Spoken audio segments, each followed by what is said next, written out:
Un lion en cavale, auteur Paro Anand, illustrateur Avishek Sen, traducteur Sak Untala. Il s'est mis à pleuvoir sans discontinuer. Le ciel pleurait à chaudes larmes sans s'arrêter jusqu'à ce que les nuages aient pénétré les cœurs et que tout le monde se sente aussi gris et morose que le temps. Et la pluie continuait à tomber sans s'arrêter. Les gens restaient chez eux abattus et rongés par l'ennui. « Qu'est-ce qu'on peut faire ?» demanda Getty. « Il ne nous arrive jamais rien de sympa » se lamenta Vicky. Qu'est-ce qui va se passer ? Leur mère ne les autorisa pas à sortir, mais elle tenta de leur remonter le moral en leur préparant des pakodas bien chauds et croustillants. Les enfants l'aidèrent en coupant des pommes de terre, les oignons, les épinards et les choux-fleurs. Les pakodas étaient délicieux. Ils les mangèrent chauds, trempés dans un chutney vert bien relevé. Ils eurent bientôt le ventre plein.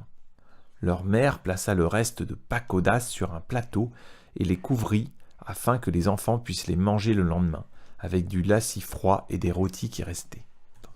Regarde. Les enfants se tenaient près de la fenêtre. « Je me demande ce que font les animaux et les oiseaux, » dit Getty l'air pensif. « Regarde, il pleut comme il pleut. Qu'est-ce que tu dois faire quand il pleut, toi ?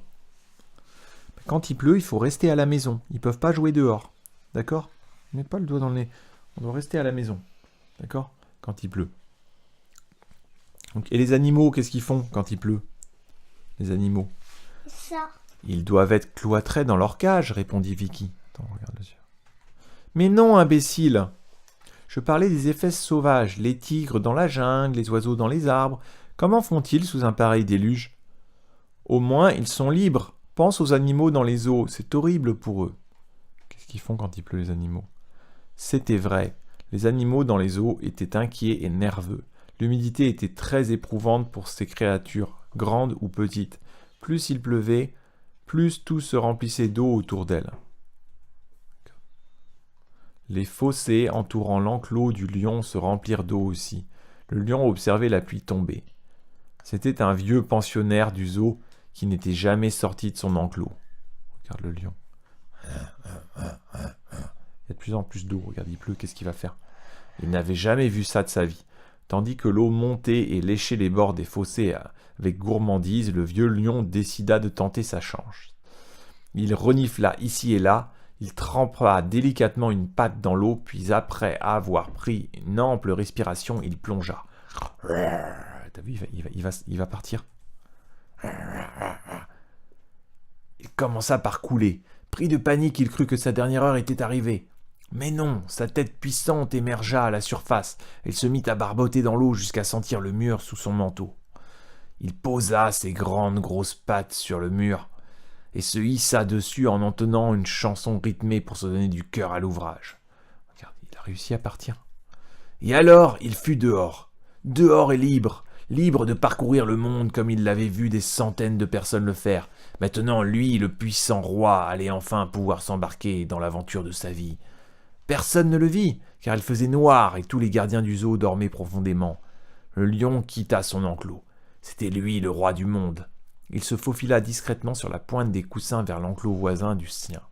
Il fit un large sourire à l'ours qui venait de se réveiller en sursaut. Il lui fit un clin d'œil et eut un petit rire. Regarde, ça c'est l'ours, ça c'est le lion.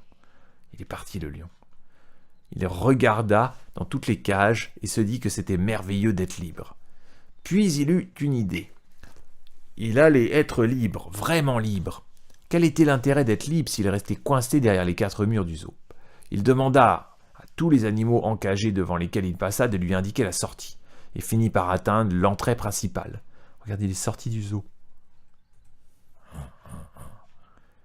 Il sentit la présence d'un humain. Il jeta un œil à l'intérieur de la caisse. Il était malin et savait que le gardien ne le laisserait pas sortir. Il attendit donc. Le gardien ne bougeait pas et ronflait légèrement. Une fois sûr que le gardien était profondément endormi, le lion passa devant lui à pattes feutrées. T'as vu, il s'en va. Fit le gardien dans son sommeil. Le lion faillit rugir de peur, mais il se retint. Il attendit tranquillement jusqu'à ce que la voix soit sûre. Et là, enfin, il fut libre. vraiment libre pour la première fois de sa vie. Il déambula ça et là et découvrit avec émerveillement les grandes routes noires et humides. Il observa les immenses gratte-ciel et renifla les gens qui dormaient recroquevillés dans les coins les plus secs qu'ils aient pu trouver. Un petit enfant sous une fine couverture lui lança des regards furtifs. Attention, qu'est-ce qui va se passer? Il va manger les enfants. « Papa !» murmura l'enfant. « Il y a un lion en cavale. »« Mais oui, » répondit son père à moitié endormi. « Il va s'en aller. Tu peux te rendormir maintenant. »« Je vais te manger, moi. Tu vas voir. Non, je vais te manger. » Le lion poursuivit sa promenade. C'était la plus longue qu'il ait jamais faite. Il était dans une rue commerçante à présent, mais bien sûr tout le monde dormait à point fermé et regarda à travers les vitrines fasciné par tous les objets clinquants qui s'y trouvaient. Il marcha longtemps, très longtemps, jusqu'à être un lion trempé jusqu'aux os, affamé et fatigué. L'odeur de délicieux pacodas frits vint lui chatouiller les narines. Il n'avait jamais senti une invitation olfactive aussi délicieuse et alléchante. La fenêtre de la chambre de Getty et Vicky était ouverte. Il bondit à l'intérieur sans faire de bruit. Les enfants dormaient dans leur lit douillet et confortable. Il eut envie de les rejoindre, mais d'abord il voulait savoir d'où provenait cette succulente odeur. Il allait manger. Regarde, il allait manger la nourriture des enfants. Grâce à son flair aiguisé de lion, il localisa les pacodas. Et grâce à ses dents acérées de lion, il les engloutit rapidement. Ils étaient délicieux. Rien à voir avec les morceaux de viande crue fétide qu'on lui servait aux os. Il adora les pacodas en croustillant au point d'en lécher le plateau.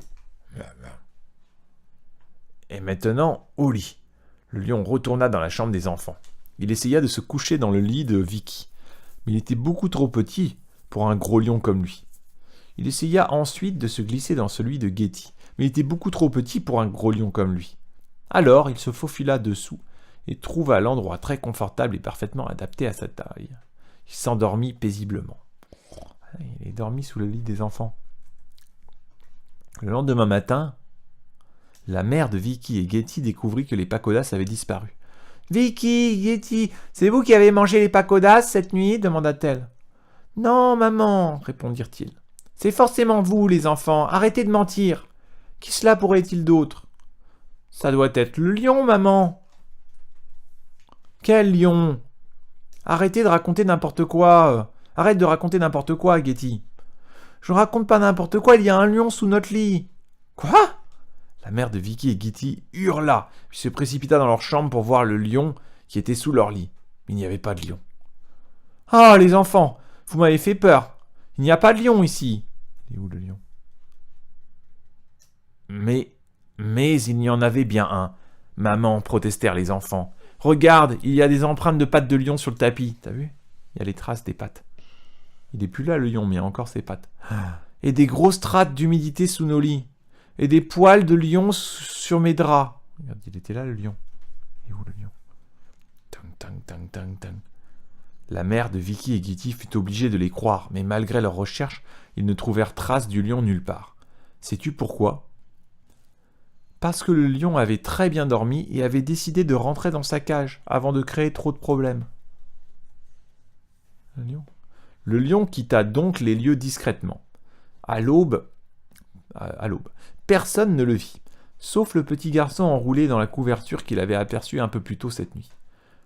Le petit garçon tapota le nez du lion. « Je vais te manger, moi. »« Ah, il va le manger ou pas ? » ?»« Non. »« Les adultes ne nous croient jamais, nous les enfants, dit-il. Alors hors des questions que je raconte à quelqu'un que j'ai vu un lion se promener cette nuit. » T'as vu, le lion ? Le vieux lion se faufila devant le gardien, qui dormait toujours, et retourna à la nage dans sa cage. Quelle aventure cela avait été ! Mais il était content d'être de retour chez lui. Dès que la pluie s'arrêta, Getty et Vicky se rendirent aux eaux et se postèrent devant l'enclos du lion. Regarde, c'est le lion, il est revenu chez lui. Il avait traversé, puis il a retraversé. Je suis sûr que le lion l'ait reconnu aussi, car il émit un énorme rugissement de remerciement à l'intention de ses petits amis. T'as vu ? Il est rentré et puis il les a reconnus. Il est rentré. Peut-être que la prochaine fois qu'il tombe des cordes, le lion viendra chez toi. Souviens-toi donc d'avoir toujours des pacodas bien croustillants pour lui. Tu sais? Donc, il faut faire attention parce que les lions, quand il pleut, il peut partir. T'as vu? Si. Voilà. Les crocodiles aussi sont partis. T'as vu?